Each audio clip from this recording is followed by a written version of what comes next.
What should you invest in? What should you invest in?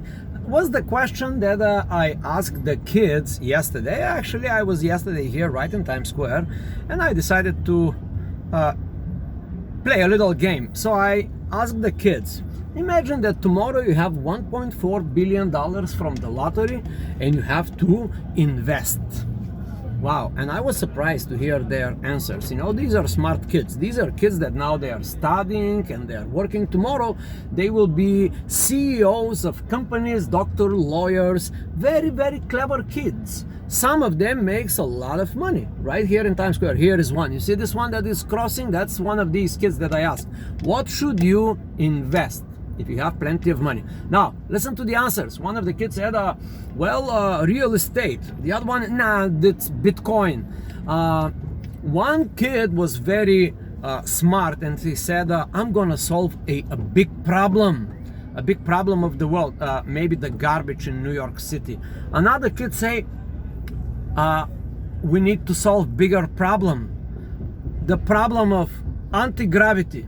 And I was like, wow, what smart kids. Anti-gravity. But another kid, another kid was when this other kid heard this anti-gravity thing, he said, how about anti-gravity device for women? It's gonna be called the anti-gravity bra. And I was like, wow, very interesting approach to the problem. And I told him, listen, you're thinking right, but the market is bigger, you know, because nowadays the guys, you know, some of the guys have titties, you know, it's hardly you can recognize who's the guy and who's the girl, you know, because some guys, you know, they have bigger titties than my mom. Anyway, I'm sorry for the inappropriate joke, but you know, these was the answers of the kids. You see, here is one of them here, you see, that's, you know, taking photo shoot, making money. Kid taking picture of another kid and dreaming about the future of the world. Now, I looked at these answers and I said, wow, very smart kid. But you know what? I was slightly puzzled, you know. What occurred to me was this. None of these kids said anything like this. Well, I will invest a little bit money in myself. I did not hear that, and that puzzled me. I was like, wait a minute, why the kids don't know the power of investing? A while ago I made a video exactly on that topic, and I briefly said the 3 most important things you should invest in, and you can find this video somewhere in my YouTube channel and see. But the thing is that I did not hear any of these kids telling me something like, well, I will invest a little bit of money, a little bit of this $1.4 billion in personal development, maybe communication skills, maybe some management skills, maybe some skills that will guarantee me a better health, maybe classes on yoga, maybe classes on meditation, perhaps some classes on creative writing, or perhaps some business classes. If you want to be a CEO of a company, why would you not invest? If you're going to solve the big problem of anti-gravity, why would you not invest in anti-gravity literature? Just pick up a few books and see what is the current state of affairs with the gravity problems. Who is trying to solve it? Why? On the other hand, if you are going to be a CEO of the big company that will solve all the problems in the world, why don't you pick up some books of some CEOs? You know, do you know that all of these CEOs that we pray and admire and we click the likes in Facebook and Instagram and TikTok, you know, and some people, they chop their speeches and, yeah, Elon Musk said that, yeah, Elon Musk said that. Do you know that any of these CEOs actually wrote their autobiographies and they told you exactly how they did it? Surprise, surprise. They told you exactly step by step in their autobiography. They told you the good, the bad, and the ugly truth about being a CEO. They told you the successes, they told you the struggles and the misery that they went through. And I'm interested, if you're gonna have like $1.4 billion, and if you wanna solve big problems, wouldn't you learn from somebody who already solved other big problems? That puzzled me. Why these kids didn't mention any of these words? Personal development, communication skills, management skills, health and nutrition, how to create wealth, maybe class on yoga, maybe meditation. Look at this stressful environment we live in, you know. Do you think if you're gonna solve the anti-gravity problem, you're not gonna have some stress, right?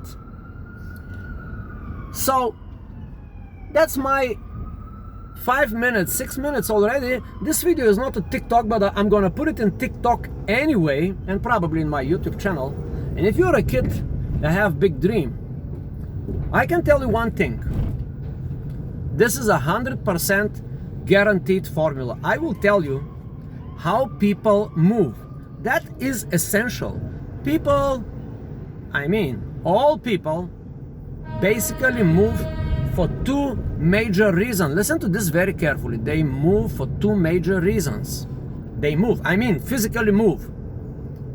And they do stuff. They take action only for two reasons. First reason is moving towards comfort. We're gonna call this moving towards comfort.